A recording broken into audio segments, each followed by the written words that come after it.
ഇവര് ഹൈക്കോടതിയിലേക്ക് കൊടുത്തത് എന്താണെന്നറിയോ? കൃഷ്ണനെ കടലാസ് മാലയിട്ട് അപമാനിച്ചു എന്ന് പറഞ്ഞിട്ടാണ്. ഞാൻ ചോദിക്കട്ടെ, എങ്ങനെയാ ഈ കടലാസ് മാലയിട്ട് അപമാനിക്കലാവ്? ഞാൻ ഹരേ കൃഷ്ണ മന്ത്രം അതിൽ എഴുതിയിട്ടുണ്ട്. അപ്പൊ അതൊരു വെറും ഒരു കടലാസ് ആണോ? അത് ഈ ഒരു പ്രമുഖ ഭക്തനായിട്ടുള്ള ഒരു അഡ്വക്കേറ്റ് ആണ് അത് കൊടുത്തത്. ഞാൻ വ്യക്തമായിട്ട് എഴുതുന്നത് തൊട്ടിട്ട് മാല കോർക്കുന്നത് വരെ ഫുള്ളായിട്ട് ഞാനത് പോസ്റ്റ് ചെയ്തൊരു സംഭവമാണ്. ഞാൻ അതുപോലെ വ്രതം എടുത്ത് ഇറച്ചി മീനും കൂട്ടാതെ ആണ് ഈ ഒരു ഹരേ കൃഷ്ണ എഴുതിയത്.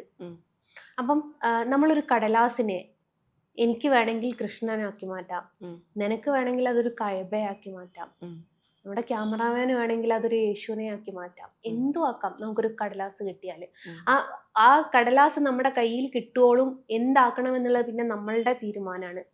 അതേപോലെ ഞാൻ ഹരേ കൃഷ്ണ മന്ത്രം എഴുതിയ ഒരു മാലയാണത്. അതൊരിക്കലും കടലാസ് മാലയല്ല. അവരെന്നിട്ട് ഹൈക്കോടതിയിലേക്ക് കൊടുത്തു. കടലാസ് മാലയിട്ട് കണ്ണനെ അപമാനിച്ചു എന്ന് പറഞ്ഞിട്ടാണ് എന്നെക്കുറിച്ച് കേസ് കൊടുക്കുന്നത്. അപ്പം അങ്ങനെ എനിക്ക് ഹൈക്കോടതിയിൽ നിന്ന് ഇനി വീഡിയോ റിപ്പീറ്റ് ചെയ്യാൻ പാടില്ല എന്ന് പറഞ്ഞ് ഞാൻ ഇത് വന്നു. പിന്നീട് ഞാൻ നടയിൽ കൂടെ നടന്നു പോകുന്നത് ആരോ ഒരാളെടുത്ത് പോസ്റ്റ് ചെയ്തു. ഇത് ഡൗൺലോഡ് ചെയ്ത് ദേവസ്വം അഡ്മിനിസ്ട്രേറ്റർക്ക് എന്നോട് ഭയങ്കര ദേഷ്യ.